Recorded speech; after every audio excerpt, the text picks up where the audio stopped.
வணக்கம்.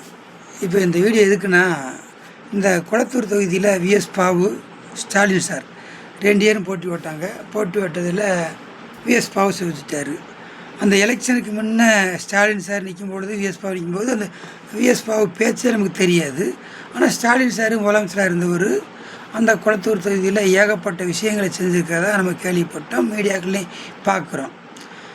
2வது ஓட்டு எலெக்ஷன் முடிஞ்சு எண்ணிட்டு வரும்பொழுது பார்த்தீங்கன்னா ஸ்டாலின் சார் தோத்துடுறாரு, விஎஸ் பாவு செலுத்துறாரு. அதுவரை அந்த விஎஸ் பாவை பற்றி நம்ம ஒரு விளம்பரமும் பார்க்கல, அவரை பற்றி எதுவுமே தெரியாது.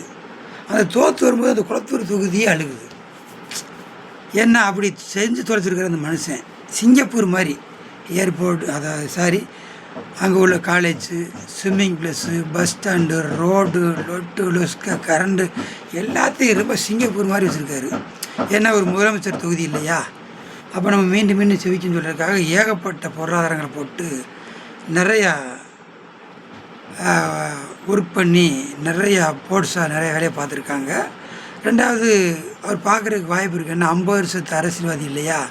அதனால் நம்ம இருமல் தோக்கக்கூடாதுன்றதுக்காக எல்லாத்தையும் பெர்பெக்டாக பண்ணிகிட்டே இருந்திருக்காரு. ஆனால் அந்த எலெக்ஷன் முடியும் வரை நம்ம அந்த தொகுதியில் யார் நிற்கணுமே தெரியாது. செவிச்சப்பின்னு தான் தெரியுது விஎஸ் பாவு செவிச்சார்னு சொல்லி. இப்போ என்ன செஞ்சுருக்காங்கன்னா, அந்த தொகுதியில் 14 மிஷின் அதை ரீகண்டிஷன் என்னன்னு அப்படின்னு சொல்லி தேர்தல் கமிஷனுக்கு மனு போட்டு அது கோர்ட்டு மூலியமாக அதை இப்போ வாங்கி அந்த 14 மிஷினையும் எண்ணிக்கிட்டு இருக்காங்க. அதை என்றைக்கு சுமார் 7 நாட்கள் ஆகுமா. ஒரு நாளைக்கு வந்துக்கிட்டு 2 மிஷின் எண்ணுவாங்க போல். இப்போ அது இப்போ போட்டு ஒரு 3-4 நாள் ஆச்சுங்க. இன்னொரு 3 நாளைக்குள்ள கண்டிப்பாக ரிசல்ட் தெரிஞ்சிடும். ஆனால் உண்மையிலேங்க இதில் டிஎம்கேக்காரங்களை பாராட்டணும். எல்லா மிஷினையும் ரீகண்டிஷனை என்னன்னு சொன்னால் ஒத்துக்கிற மாட்டாங்க எலெக்ஷன் கமிஷன். அதனால் இதை மட்டும் கேட்டோம்னா கொடுத்துருவாங்க.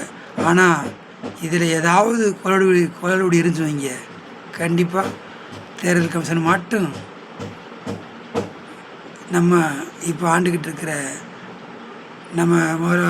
நம்ம தாவேக்கா கட்சியை மட்டும், சென்ட்ருக்கு வரும் மட்டும், எல்லாமே மாட்டோம். ஆனால் உண்மையிலேங்க நம்ம ஓட்டு போடுறவங்களும் அப்புறம் நீங்கள் ஏன்னா ஜப்பான், அமெரிக்கா அங்கே இருந்தால் அந்த இஎம் மிஷின் செஞ்சு கொடுக்காங்க.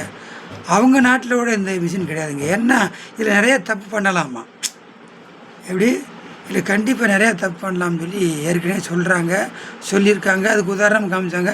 அப்படி இருந்தும் அந்த தேர்தல் கமிஷன் ஏற்றுக்கிற மாட்டேங்குது. அதனால் இந்த ஸ்டாலின் சார் எடுத்த முடிவு நல்ல முடிவாக இருக்குன்னு நினைக்கிறேன். ஸ்டாலின் சார் செவிக்கணும். அந்த மாதிரி இந்த விஷயம் ஏதாவது குழந்தை வந்துச்சுன்னா நம்ம ஒட்டுமொத்த இந்தியாவுக்கே ஒரு விடியல் இருக்குங்க. அதை ஓட்டு போட்ட மக்கள் அந்த கடவுள்கிட்ட வேண்டிக்கிறங்க. ஏன்னா நம்ம போடுற ஓட்டு நம்ம யாருக்கு போடுறோம்னு சொல்லி தெரிய மாட்டேங்குங்க. ஜனநாயக நாட்டில் நம்ம ஒரு குறிக்கோள் வச்சு நம்ம ஒரு கட்சிக்கு போடுவோம்.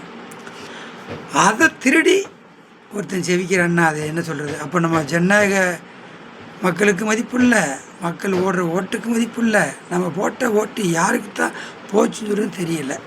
அதனால் இந்த ஸ்டாலின் சார் இந்த டிஎம்கே எடுத்த முயற்சி வெற்றி பெறணும்னு நான் எல்லா உள்ள இறைவனை வேண்டிக்கிறேன். அப்போ தான் இந்த பிற்படுத்தப்பட்டவங்க, ஏழை எளியவங்களுக்கு ஒரு என்ன சொல்கிறது, ஒரு பிரச்சனை மாறும்.